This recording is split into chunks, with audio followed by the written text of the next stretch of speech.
इस समय की सबसे बड़ी खबर निकल करके आ रही है हमारे सामने। इंडियन एयरफोर्स ने MiG-21 के पूरे बेड़े पर लगा दी है उड़ान भरने की रोक।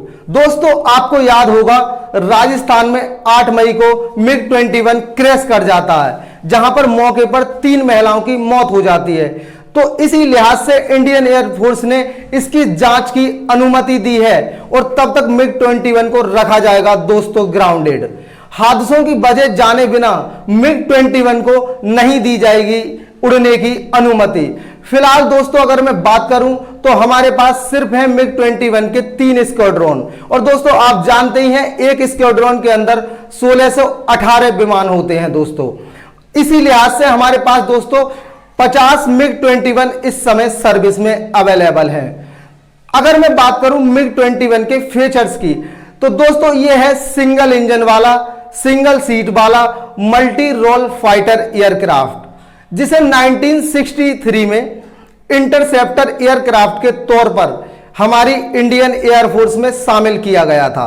दोस्तों बाद में इसके कुछ अटैकिंग फीचर्स को अपग्रेड किया गया, लेकिन दोस्तों ये जो है सेफ्टी के लिहाज से बहुत ही ज्यादा खतरनाक है। अगर इसकी बात करूं तो ये करीब 500 बार क्रैश कर चुका है, जिसमें 200 से ज्यादा पायलटों की जान जा चुकी है, 56 आम नागरिकों की दोस्तों जान जा चुकी है। अगर दोस्तों इसके क्रैशिंग के अगर मैं पीछे बात करूं दोस्तों, इसकी दुर्घटना और एक्सीडेंट की अगर मैं बात करूं तो एक्सपर्ट बताते हैं यहां 3 मूल कारण।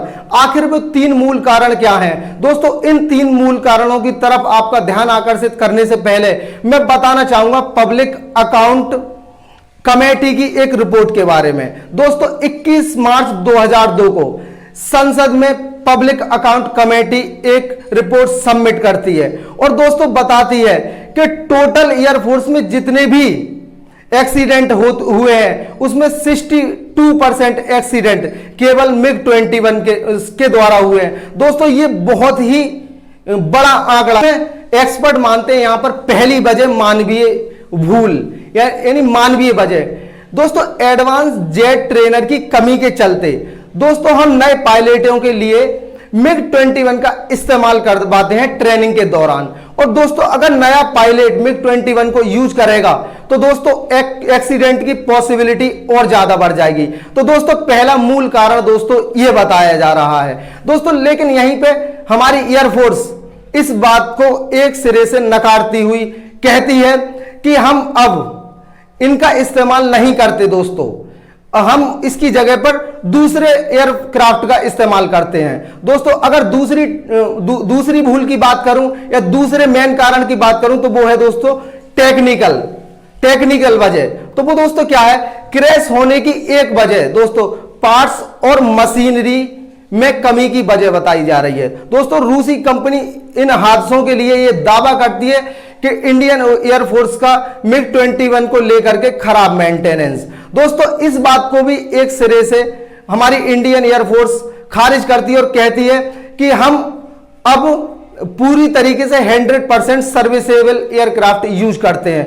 तो दोस्तों ये दूसरी भूल बताई जा रही है। और अगर मैं तीसरी भूल की बात करूं तो दोस्तों वो है बर्ड स्ट्राइक। बर्ड स्ट्राइक दोस्तों एक्सपर्टों के हिसाब से तकरीबन 10% एक्सीडेंट केवल बर्ड स्ट्राइक की वजह से हुए हैं। कुछ एक्सपर्ट कहते हैं दोस्तों इसका डिजाइन जो है बहुत ज्यादा फॉल्टी है। दोस्तों जब एयरक्राफ्ट रनवे पर उतरता है तो उस दौरान दोस्तों उसे कुछ दिखाई नहीं देता, जिसके कारण दोस्तों एक्सीडेंट की गुंजाइश बहुत ज्यादा बढ़ जाती है। दोस्तों इसी तरीके की बहुत ही अच्छी और प्यारी न्यूज जानने के लिए दोस्तों हमें करिए सब्सक्राइब